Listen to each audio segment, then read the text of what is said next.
Di ba dati ano lang to, kawa-kawayan. So Ayan nito na. yung soon to open. Sir Buddy, upo. Busog eh. Sige na. Thank you. Nahinog na yung mga melon, no?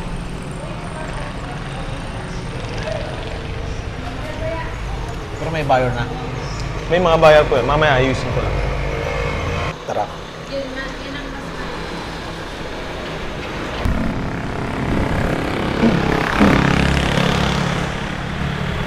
So, andito pa rin tayo sa Candaba. Ano to, Choy? Boundary, no? Opo. Candaba at saka ito. Anong bayan yan? Santa Ana? Padiretso. Santa Ana na po. Barangay Santa Ana. Pasig, Candaba po ito. Yan, oo. So, this time, kasama pa rin natin si Choy Sandoval. At ito yung pwesto niya dito. Diba ang pwesto mo dati dito? Sa kabila. Kabila. Ito po dati. Ito, dati. Ito po ito. Itong building na yan. Okay. So ngayon, for the meantime, Habang ginagawa, Opo. ito muna. Dito muna.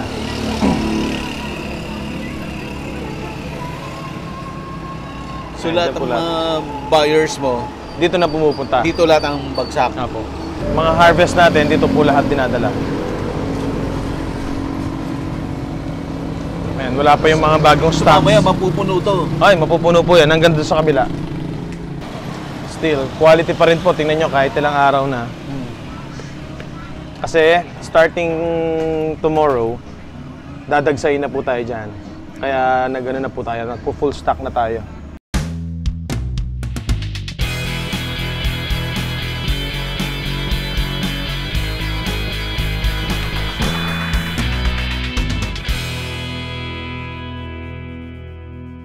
Available na po ang agribusiness merch sa Shopee. Ang link nasa description box. Medyo matagal-tagal mo natin hinintay but finally na-reach natin yung 1 million subscribers dito sa Agribusiness How It Works. Kaya meron tayong win a trip to Vietnam, all expense paid. Open to all farmers, gawa lang kayo ng 1-minute video at sabihin bakit kayo ang kailangan manalo. Ang full mechanics, basahin lang po sa Facebook page ng Agribusiness How It Works. Make sure po na basahin mabuti ang mechanics para ma-qualify. Pwede na kayong mag-post ng entry ninyo. Ang contest ay hanggang January 5, 2024. Ito po ay in partnership with Inspired Learning Tours at NutriHydro Plant Nutrients. Good news, dalawa na po ipapadala natin sa Vietnam tour ng all expense paid. Courtesy naman yan ng Amo Organic Fertilizer.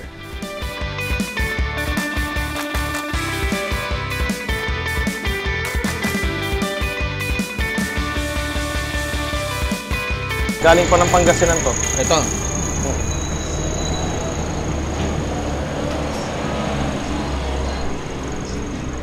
Tikman nyo to. Anong kutsilyo nyo? Ba rin ang sarap nito eh. Ay, sobra. Anong pinakamabili? Ito po. Honeydew? Kaso mahal talaga siya.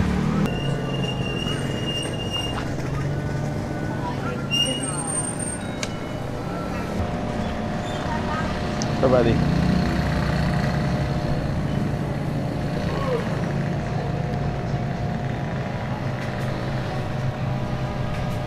Matamis.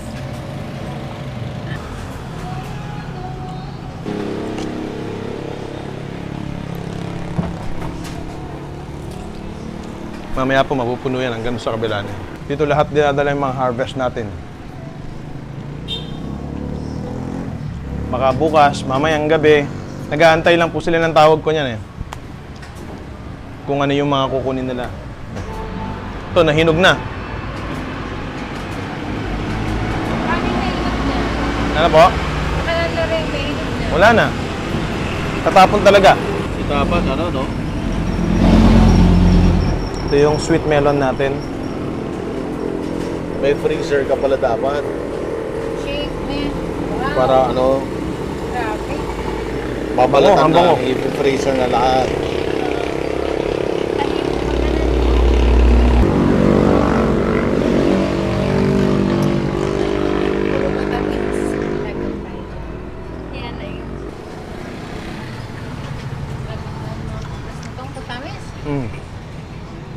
kadalasan, kung nakakabili ka nito, walang lasa. Depende po sa season. Season talaga niya eh. So kapag tag-ulan, Nasa season pala yun. Kaya ang tamis niya. season ng pakwan, tag-araw. Season ng honeydew melon, November to December. Amis, Yeah. gusto niyo pa? Hindi na. Habang inaantay. Parang nagpa-practicum yung pamangkin mo ah.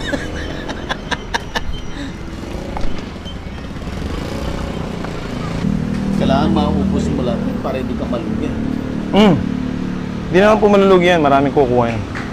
Eh, nag-aantay na sila, anong oras pa pick up? Magre-reply na muna ako. Sige, reply mo muna. Hindi pa naman siya totally, oh. Hindi pa naman. Pero hindi siya mapula. Hindi siya maputlang mapula.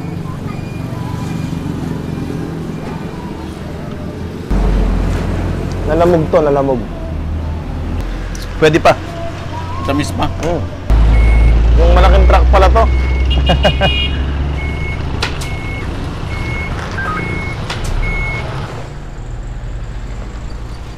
Eh. Na. Dudurot.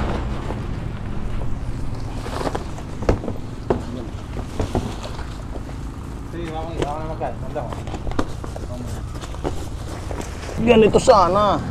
Eh, medalya po. Kaya kabudi mo dagol. Ayaw mo na ka. Na. Sayang na.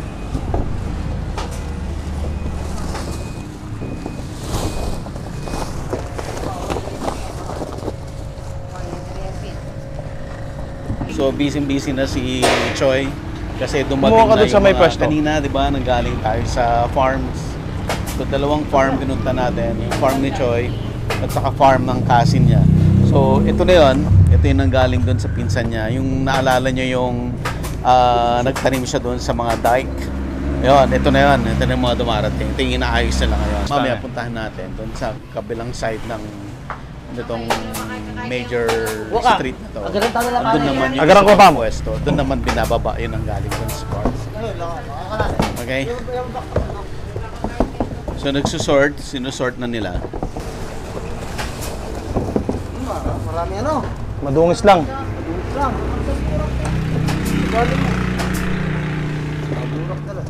Maraming putik, mga idol. Tsatsagain na lang pupunas. Sir Buddy. Pupunasan yan. Para Nasaan yung pampunas mo? Oo, shine. Eh, wala, umulan Ito, tingnan mo Sir Buddy, oh. Oo. Madumi lang siya. Pero kapag pinunasan yan, Yun. golden na siya. Ayan. Kaso tinamaan, kaya marireject siya. So, reject yan. Oh, kasi natamaan siya eh. Tinamaan doon sa pag-transport. Oh, pag-transport. Kaya dapat ingat talaga eh. Ito, maingat talaga. Ito mong mga sinosort namin ay tinatawag po naming mga Class A. Class A yan. Opo, wala siyang sira, wala siyang mga Kaso ngayon po kahit papano, dahil nga peak season, kahit papano na ipapasok ko na to. Pasok pa rin yan. Oo. Hindi naman katulad ng mga mall na hindi hindi nabibili as Class A. Ito, maganda naman. Pasok na natin yan. So dahil ulan, maputik, so isa-isahin yan pupunasan. Na po ito na napitas po ng maaga, may ambon pa. Oh. Kaya nagkaputik siya. Pero hindi po siya naulanan. Hindi na ulanan. Apo. Ayan, katulad yan. Nagkaroon siya ng konting damage. Nagiging Wala Class B na. na siya. Class B na yan. Opo. Sayang. Sayang, mababa yung presyo. Bumababa yung presyo. Bumababa. Tama po yung sinabi niya. Doon po yung mga farmer na sila, bumababa yung presyo. Babaya ko na para magtubo na lang yung pista ko. Ano sir? Ano sabi mo sir? Sabi niya, hayaan ko na lang para matumubo naman yung pinsan ko. Hindi ko rin kasi mabibenta ng class A yun. Okay. So, ayan, katulad niyan. So kaila pati yung mga workers sa farm dapat Maingat. binibilinan, Maingat. ingatan. Kasi pagdating ko sa buyer ko, ako yung papagalitan ng buyer ko. Oo. Yan o, halo-halo, pilot, pakwan. Ayan o. Yan mo sir body o. Ganda na. Oo. Ipakit, close, ipakita natin. Ayan na oh.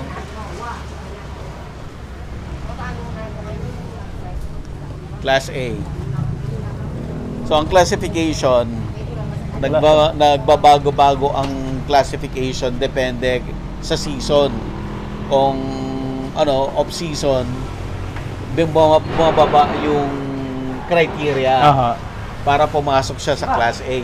Pero kung sobrang dami ng supply, ang higpit din ng classification. Apo. Ayan, mamaya ako napupunasan. Kaya yung handling talaga dapat yung pinaka-importante dito. At saka lalo mo na, baka yung iba, hindi naman lang talaga reject, may dumi lang. Oo nga, ayan, o, katulad nito. Pero, kaya nag-reject kasi may tama siya. Ano mo lang ng konti. Hindi na tatagal yan sa pwesto. Tatagal na kayo kami ito. Mabilis siyang matamurin, ano? Mabilis ka talaga. Iba, tumagigit ka, kanta may na, tinatapos ka. Kapag kalaban mo, yan.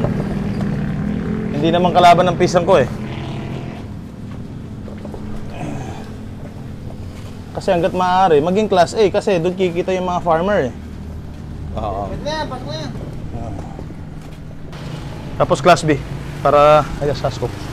Ilang classification ka ba? A and B? C hanggang C. So ngayon, ang kinukuha mo, puro A lang A. muna. Oh. Gano'ng kalayo ba yung presyo ng A and B? Ay malayo. Pwede yan. Malayo. Ang sira na nito. Kayo. Spak ya. Spak. Okay. Ayaw mo doy? Yan na. Kuya, na ano ka ba? Nare-reject. Oo, na ano siya. Tumatamlay. Tumatamlay ka. Doon sa kabila. Wala, Doon sa kabila, sa maluwag. Oh. Okay. Dito tayo sa B para hindi maipon. Hindi mo basta-basta ano rin, kahit sabihin mong mag-ingat, hindi rin eh, no? Siyempre yung nabubuhat, minsan babak ko yun. Oo. Yung matis niya na nahihirapan. Oo. B.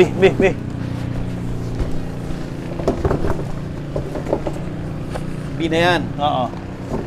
Pagkakaroon di presyo. Kung kakainin na yan, okay na sa B, ano? Opo, yung mga budget meal. Tsaka yan ang maganda sa ano, sa Mga nagro-rolling. Kaya sa bagong taon, ito yung maganda ng pangamla. Ayaw nila yung malaki. Basket. Basket. Yan, yun ang malaki. Gusto nila yan. Ito.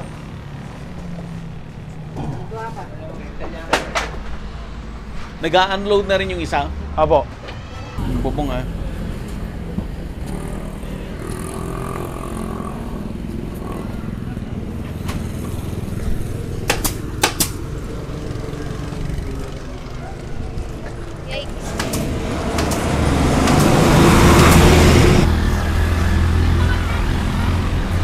Okay, ito naman yung harvest doon sa farm ni Choi kanina. Yung unang-unang pinuntahan natin, diba, nag-harvest. Ito naman na yun. So, ito yung mga, sabi niya, explanation niya, bakit hindi malalaki. Kasi pinaha yung farm. So, instead na tanggalin niya yung plant, hinayaan na lang niya muna, tapos kung ano na lang yung ma-harvest, yun na lang. Kasi hindi na niya pwedeng palitan kasi yung kontrata niya doon sa inupahan niya na farm, mag-expire na rin. So, hindi na aabot kung magpapalit siya ng plant. So, ito na ngayon, sinusort na rin nila O parang magaganda na. Ay, ito yung mga good. Oh, sir. Yan yung good. Red Tiger. Red Tiger pangalan ng Sir, ano mo si Sir Choi? Pinsan, sir. Pinsan po. Okay. Kasama ka niya dito sa negosyo? Hindi na po, pinagdadrive po, tsaka pinagkakatiwalaan sa mga ano niya. Okay. So, explain mo naman yung paanong sorting naman dito. Ito po yung, dito ka muna. Yan ang pinaka-ano niya, yung pinaka-planter, edge planters. Yung discarded daw, oo. Okay. Yun Pero po. ito na yung na-harvest kanina, di ba? Apo. Okay, so ito yung anong class to? Class A? Class B lang po. Class B? Oo. Wala tayong Class A. Wala po siguro no? dahil bata pa lang nasabat na eh. Oo. So Class B yun. Yun po yung Class C. Class C. Opo. Ito Class D na po to Class D na lang yan, halo-halo na. Opo. So Seminis. Oo.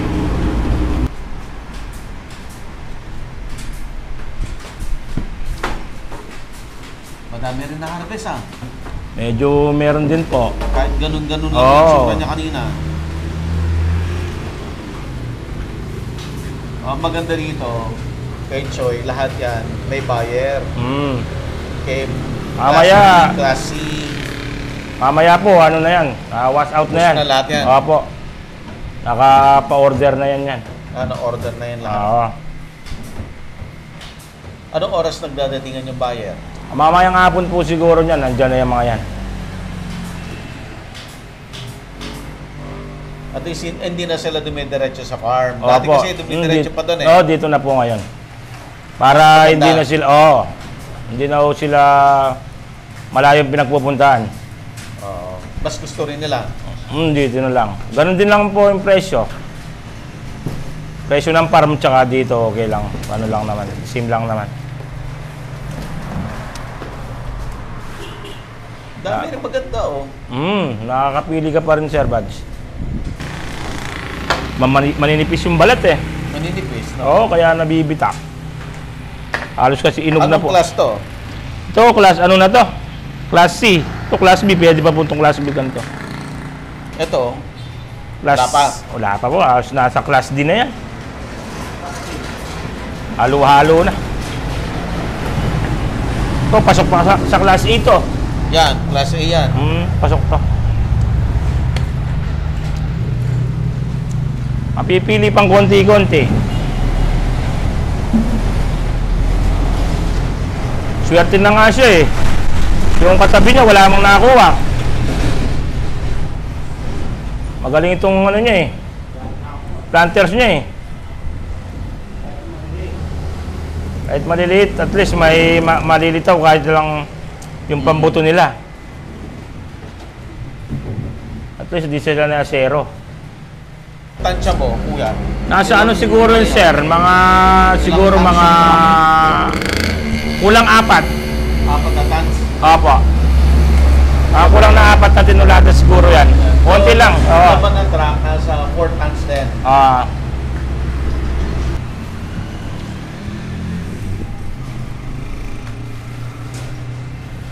So, anong variety ito? Red Tiger, sir. Red Tiger. Opo. Sino una mo nang sinusort yung Red Tiger?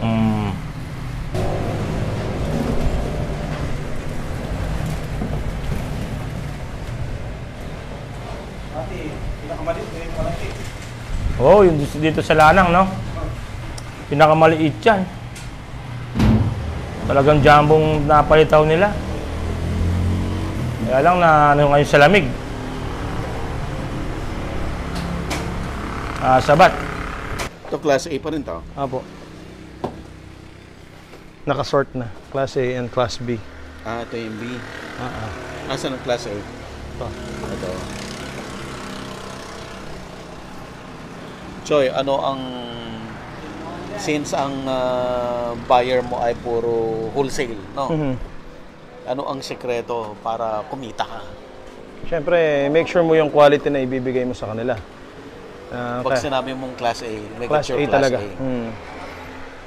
Katulad nung sabi ni Pinsan, gusto man natin gawing Class A lahat, nakakayaman, Siyempre, hindi naman niya nakakausap yung mga buyer ko. Siyempre, ako yung pupunahin. So, I'll make sure kahit magalit man siya sa akin. Walang pinsan-pinsan. Oo, kasi negosyo yan. Quality. Ibabayaran ko sa kanya yan ng Class A eh.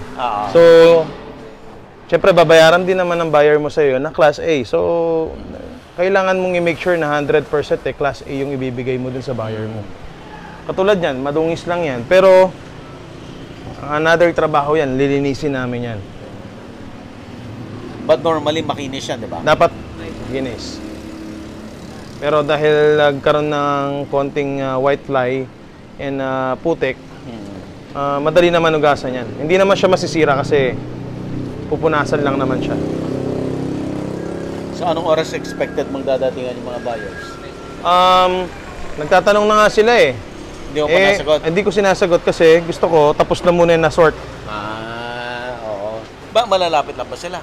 Yung iba malapit. Katulad na, nagsisitawag na sila. So, anong oras mo matatapos ang sorting? Hindi ko po alam. Hanggang gabi po kami dito, sigurado. Para bukas, sigurado, ano na yan, naka-prepare na lahat.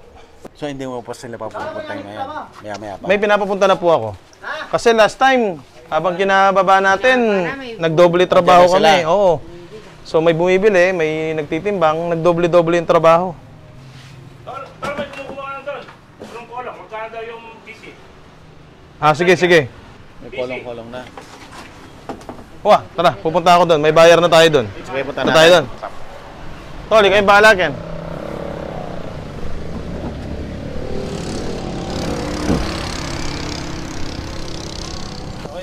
Po yung kabisi hanggang bukas na po yan. Hanggang bukas na to. Kasi bukas po papabiyahihan ko na naman sa Nueva Ecija. So may dating ka pa bukas? Kukuhanan tayo. May dating po akong milon ngayon. Saan galing yon? Sa sa Muñoz, Nueva Ecija pa. Layo. May mga kasamahan po tayo doon ng mga farmer. So, kahit wala ako doon, kontak-kontak lang. Oo. Ayan. Ano pong kukunin? Nahihiya bigla. Yan na yung mga red tiger.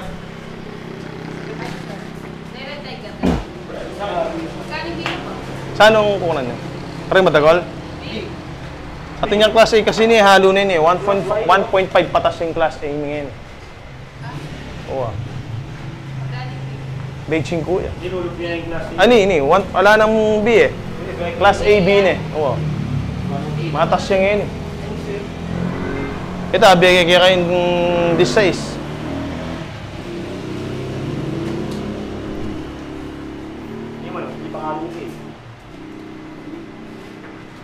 Yun, since yung wala masyadong ganyan, so medyo in demand siya na. Yun yung hinahanap sa akin kanina. So nagiging class AB. Nagiging, yung class AB, nagiging same price na sila.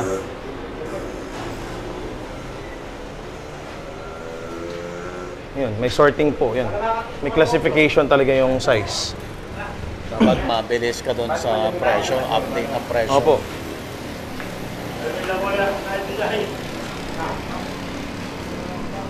Compared dun sa pinuntahan natin kanina, malalaki yung size nila. Oo. So, ito naman, kahit di malalaki yung size, ito yung mga hinahanap ng mga katulad nilang buyer na nagre-retail. Ito ba yung kolong-kolong nila? Taganaw ka rin kayo? Sila yung buyer. So sila yung mga umiikot-ikot Arayat. na naglalako. Oo. Search nyo si Sir Buddy, agribusiness. Nagtatakip. May camera kasi kaya nagtatakip siya. Nagtatakip siya ate.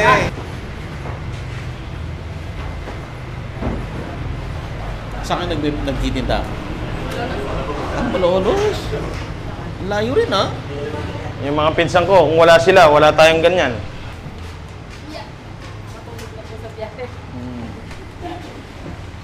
Tsaga nila, no? Kahit may anak na maliit. Ikot sila. Nagtitinda, no? Nagtitingin-tingin sila niyan kung saan yung mababa. Aside dito kasi, may mga nagtitinda-tinda rin dito. Sa katulad niyan, hindi nila kaya yung presyo. Alis sila. So umalis na sila. Hindi nila kaya yung presyo eh.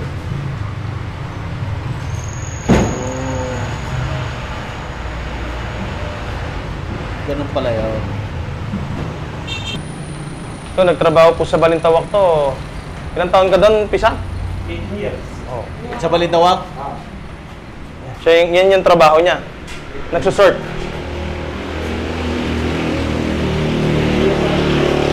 Kilala mo lang ng chicks doon sa Balintawak. Sanay na, no? Yung classification nyo, yan din yung classification ng mall. Ah, yes po. Minsan sa mall, sa totoo lang, yung ganyan, nagiging class A na eh. Kung papasok ka sa mall, makikita mo ito, di ba? Pero ito, kung walang supply, nagiging class B lang to. So, dun nagiging katulad nung angal nung pinsan ko. Eh, bakit naging class B? Ganyan. So, hindi nila naiintindihan. Yung mga buyer kasi, meron silang qualification kung ano yung papasok sa class A. Kala minsan din ng mga ibang farmer na, ay, ginugoyo tayo ng ano, baka ginugulangan tayo sa pagtitinor, o di ba? So, kaya bago kayo magbentahan, I'll make sure kung ano yung qualification na papasok dun sa timbang, itsura, may explain mo lahat sa kanila. Para pagdating ng harvest time, eh wala silang... Kung ko lang yan, may hinog pa yan, no? Yes sir, yung ano, matagal ito. May hinugin, no? Oh, may hinog na. Tapos saka natin gawing ano, ang tawag doon? Sauce, tomato sauce. Oh, yung iba parang sa amin naman, pinapakulo yan pa. Patis, kamatis, sinasabi. Lalagyan mo lang siya ng... Masarap yun. Wala. Alam mo yun? Patis kamatis. Masarap dun, di ba? Lalagyan mo lang siya ng salt. Kailan pa lang nung tawag ito? Sili, tapos ano siya? Ginger. Ginger. Oo. Yun lang. Wag mo lalagyan ng tubig. Anong karne? Anong karne? Ilalagay? Wala. Wala sir. Yun lang. Salt Tapos, and ano lang. Sauce siya naman. Magiging ano siya. Yun na yung... Pakulo ng pakulo. At sausawan yan. Oo, Yes, sauce. anytime po pwede nyo. Sarap yun. Ang galong ko. Garong po niya. Sarap. Tapos hindi po siya Masarap nasisira. yun, magluluto ka ng galunggong tapos yun yung nakita mo, ilalim mo. Ay, masarap. Kaya magburo ka na. Ayos yan. Dito ka lang nila. Makain ka ba ng buro, Sir Buddy? Mautusan tayo mamaya, pabili tayo.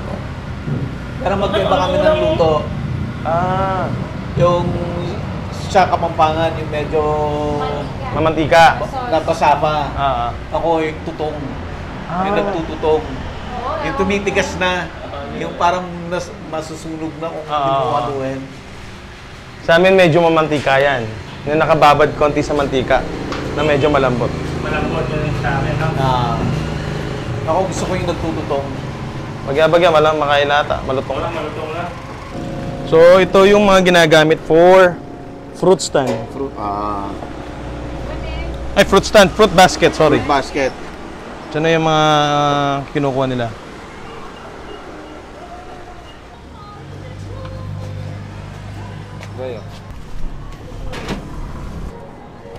Ito, hindi na siya mabibili. Ito? Kasi mga reject na talaga. I-explain mga Choy, paano naging reject? Ito, bukas lang. Ito. Pwede pa siyang kainin, pero hindi na siya Hindi mo na mabibenta. master to. Yan, butas. Ito. Yan, hindi na yan mabibili. Kaya sila nare-reject. Totally wala to. Hindi po Hindi na mabibili. Dalawa na. Meron pa yun, mga gustong bumili ng mga biglang kakainin lang, pwede naman. Pero sa market, hindi na po yan pwedeng stock. Ayan po, compared dun sa mga klase A natin, ayan. So, ito, Makinis sa makinis. makinis talaga yan. Class A yan. Yung mga size natin. Ano na to, it's already 4 days na. But still, yung quality niya, hindi pa rin. Matibay. Mas masarap na to. The more na tumatagal Na-cure siya. na eh. Na-cure na. The more na tumatagal, the more na tumatamis siya. So bukod sa tamang classification, ano pa ang importante para hindi ka malugi? tamang timbang kapag kinuha mo yan sa kanila. Tapos, dahil kahit may sosobra man na ano dyan, ibibigay mo din sa buyer mo yun eh. May reseko na tinatawag. So, kasi kapag binabayan, minsan may mga nasisira din. Travel time ng kalakal, may nasisira din. So, kailangan mong pasobrahan. Para, Ilang percent yung pasobra? ano lang, at least 1 to 2 kilos. Okay. Ganun lang. Ganun lang. Pero malaking bagay na po yun. Kasi, kung 50 pesos per kilo, 100 lang. 100 pesos din yun. 200 na yun. Compare mo kung 1,000 kilos yung kukunin niya. So malaking bagay po yun sa mga buyer natin na nakakatulong din sa kanila. So, tamang timbang, Tamang quality, tamang size. tamang size. Paano mo in-accumulate yung buyers? Paano dumami yan? Siguro dahil una yung mga suki ko talaga, nagbibigay ka naman ng tama. Tapos kilala nila ako. Transfer lang. Tapos, Anong transfer lang? yung information. Ah, Kasi maganda magbigay ng ganyan. Kuha ka sa kanya. Magandang chismis. Oo, para may chismis. Tapos, through online, nagma-market ako. Yung pinaka-market kasi natin is yung online. Online talaga? Yes. Kaya nga sinabi ko sa'yo kanina, Sir Buddy, compare kung nasa Balintawak ako, mas gusto pa nila na dumayo dito. O kesa mamili sila sa Balintawak. Kasi ang inaabot nila ay... Yung price. Tapos laging fresh yung kasi gusto nila tumutok sa bukid eh. Yung bagong pitas, yun yung ikakarga. Ngayon, tiwala lang din yung mga buyer natin. Kahit wala sila dito, dati po pumupunta sila dito. Sila mismo nagpipick up. So, naging yung trust na kahit wala sila dito, tawag-tawag lang, naliles na nila yung pagod nila, naliles na yung tracking nila. May nagagawa pa silang ibang mga biyahe kung pupunta pa sila dito. So, huwag na lang dapat pasira. Kung ano yung hiningin nila sa'yo, ibigay mo. Paano yan? Hindi naman nga naiiwasan yung... May na-reject. Sobra dun sa Reseco. Mas malaki yung na-reject dun sa Reseco. Kapag dating sa kanila. So, yun yung talo mo. Talo mo yan? Oo, talo. Kasi Tanggapin mo na yan. tatanggapin mo na, may nasirang ganito. Okay po, i-less na lang po natin doon sa payment. So, hindi pa naman siya nagbabayad sa akin eh. So, i-less na po natin doon sa payment. Meron naman mabait na buyer. Okay, sige, okay lang yan. Sa susunod na lang, bawian mo ko. Dagdagan mo na lang sa susunod na sa biyahe mo, ha? May ganon. Na, yun siguro yung nag-gain ko na sa mga buyer ko, yung trust nila. Kahit wala sila, hindi nila nakikita yung mga kalakal, pinagkakatiwala nila sa akin. Hindi naman sila kukuha sa akin ng tuloy-tuloy kung naging pangit yung experience nila sa akin, right?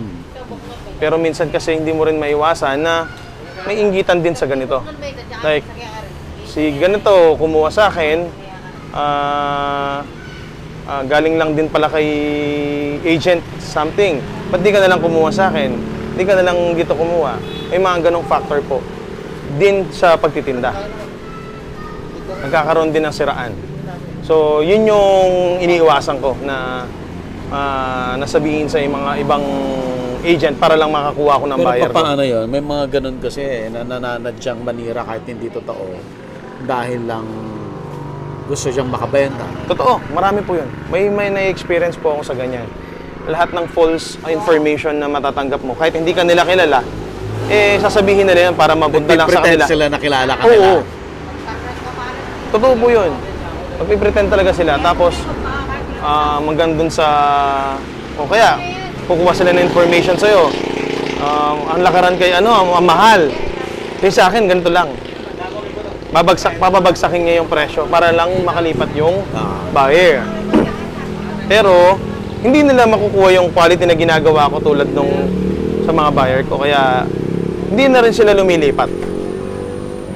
Yung iba naman, difference. Kung matry, after na-try, babalik sa'yo.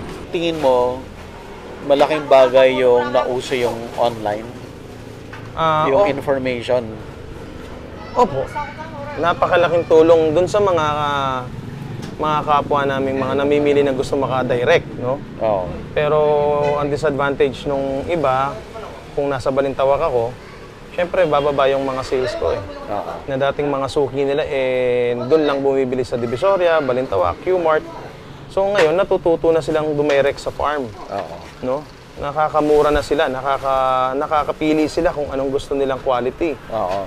So yun yung naging factor nung pandemic. Lahat online dumadaan. Either, di ba, yung online palengke nyo. So lahat dumadaan sa online. Sila din, naghanap din sila ng source na makukuhanan nila directly. Kasi during that time, hindi makabili sa mga Regular na Oo. palengke. So ngayon, Bagsakan. malaking tulong sa tingin ko sa mga buyer natin na nakadirect sila sa mga farmer. At the same time, yung farmer, nakakatulong din tayo sa kanila kasi hindi na dumadaan sa tatlong Layers. layers. Eh. May agent, buyer, yung costing ng gagamitin ng buyer, syempre may tracking yan, yung cost nung pagka-travel. So pagdating sa market yan, sa Balintawak, Q-Mart, kung saan man yung palengke nila, eh medyo mataas na yan.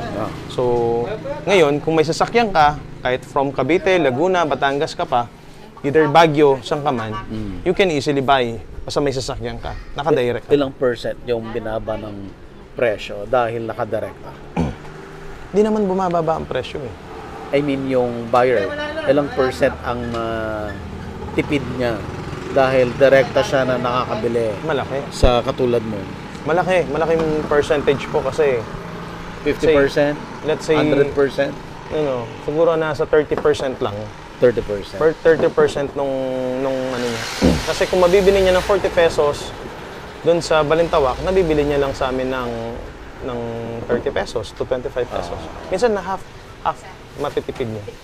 Depende po talaga sa mga kalakal or kung ano yung mga fruits na kailangan nila. Ngayon po, napalaki natin dahil dun sa mga tulong din ng mga buyer natin. No? Na nakikilala na rin po tayo bilang trader and malaking buyer na rin kahit pa paano. No? Nakakasabay na po tayo sa mga malalaking buyer na nakakaangkat na po tayo sa mga iba't ibang farmer. Sila na po mismo tumatawag sa atin mismo. Yung mga farmer natin coming from other part of the Luzon, tatawagan tayo kung kaya-kayanin ba yung presyo, ganyan.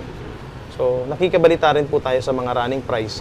Kung yung running price na yun, ikakayanin din natin puntahan o kaya din natin bilhin. Ano yung mga best na may advice mo sa audience natin sa pagbe-business mo from start muna tayo sa farming and then dito sa selling? At anong advantage mo na farmer ka at the same time seller ka? So, una nga po, no, balik tayo dun sa unang interview mo sa akin. During that time, hirap na hirap pa ako kasi wala pa akong ganong market. No? Hirap na hirap tayong maghanap ng market. Huwag lang tayong susuko siguro. Lahat ng mga farmer naman na idadaan po talaga sa pagsubok. Try lang ng try hanggat kaya. No? Tapos, kung gusto mo ring pumasok talaga sa farming, dapat buwang loob mo. Buwang loob mo, huwag ka susuko. Dapat may financial assistant ka. Tapos, bago ka magtanim, maghanap ka ng market mo, kung saan yung ima-market mo yung tinatanim mo. Tapos, aralin mo din kung paano yung pagmamarket, kung magkano yung mga running price, para kapag yung presyo tama. Kapag mag-harvest ka na, maibibenta mo ng tamang presyo. May bibigay mo sa tamang presyo. Kikita yung financer, at the same time, kikita din yung farmer natin. Kasi yung pinaka-importante, kapag wala tayong farmer, wala tayong ibibenta. So, kapag sumuko din yung farmer, wala na yung ano natin, market natin. Pati yung tinda nila, wala na. Okay. That's the side of being a farmer, no? How about yung seller, yung katulad mo, wholesaler? Siguro dapat yung quality, no? Wag pa rin natin i-continue natin kung paano yung pagbibigay natin sa quality sa mga buyer natin, kung ano yung dapat na ibigay natin kahit wala sila, kahit di man sila pupunta dito, katulad ko halos through phone lang yung Yung transaction, through call lang, papadala lang sila. Risky sa aming part, both side. Either hindi niya rin ako babayaran or hindi ako mababayaran. Ayun, pag hindi niya ako babayaran, tapos walang balik. Baga, as in, both side talagang risky. Which is nangyayari sa iyo yan? Nangyari na po. Nangyari na po sa akin yan. Nagoyo, na-scam ako. Through online, pinadala ko yung kalakal. Sabi niya, bago umalis dito, papadala ko yan. Hanggang dun sa dumating sa 3 araw, 4 na araw, hindi niya ako nabayaran. Hanggang sa sinabi niya na bulok yung napadala mo, na bulok itong pinadala mo sa akin, na minsan naiintindihan naman natin na may nabubulok. But not the whole batch. Yes. Hindi na niya ako binayaran talaga. So, wag susuko pa rin. Hanggat makahanap ka. So both sides, farmer ka or seller, buyer, seller ka, may parehas, may pros and cons. Kaya kapag po kinakausap ako ng mga farmer, alam mo naman, farmer ka din. Nararamdaman mo kung ano nararamdaman namin. Gusto namin, maibenta ng mas mataas yung crops namin. So, sabi ko, minsan, kahit konti lang ako, makapatong lang ako ng konti. Basta makatulong lang din. So, hindi na ako naghahangad ng malaki. Basta ang akin ngayon, ang tinatarget ko, yung makapagbigay ng bulk, pero mabilis. Mabilis. Hindi na ako naghahangad ng pagpatong ng malaki. Mabilisan lang. Mabilisan lang. At saka, makapag-build ka ng loyal customers. Yes, number 1 po yun. Meron po talaga akong mga loyal customer na kahit pag isang sabi ko lang, ma'am, meron po tayong ganito. Sige, padalan mo ako ng ganito. Ikaw na bahala dyan, Melchor. Ikaw na bahala dyan. Okay po, sige po, copy po yun. So, nagtatanong din yung mga ibang mga big player o big buyer natin na, kumikita ba yun si Melchor dito? Kumikita ba siya dyan sa Pampanga? Buti hindi siya tumitigil. May mga narinig na akong ganun. Ba't hindi sila bumalik sa palengke? Sabi ko nga po, gusto kong bumalik sa palengke. Pero kumikita naman dito na hindi lang naman ganong kalakihan. So, at least, may mga buyer tayo, kumukuha pa rin tayo. May nagtitiwala pa rin ng mga farmer na nagbibigay sa atin ng mga crops nila. Nakabuild ka kasi ng bago mong market. Yes. Nakabuild ka. Nakapag-build tayo ng malawak na market. Nakapag-build tayo ng trust sa iba't ibang farmer, not just here in Pampanga. Nakadayo na ako sa Nueva Ecija. Nakadayo na ako dito sa bandang Bulacan. Nakamit ko na yung iba't ibang farmer. Pangasinan. Nung mga Bilog, Pakuan, tinawagan ako, sir, may ganito tayo. Kapag hindi kaya, hindi ako makakapunta. Hanggang dun sa tulungan na lang tayo. Gusto mo, tulungan kita. Ganito na lang yung gawin natin para maubos yan. So, depende po sa usapan ng mga farmer at saka ng buyer. Okay. Sige, Choy. Paano ka makakontak again? Para dumami. Yes. Lalo na, no? Christmas and New Year po ngayon. So, thank you kay Sir Buddy muna na bumisita ulit dito sa aming farm. At the same time, dito sa aming maliit na tindahan. You can also contact me through my Facebook account, Melchor Sandoval. And also my phone number, it's 0906-366-1856. Ayan. Yan po. Tawagan nyo lang po ako, i-message nyo lang po ako kung mga questions po ninyo. Ito, Sir Buddy, makikita mo. Ito ay nanggaling pa sa Muñoz. No? So it's quality. Ganda.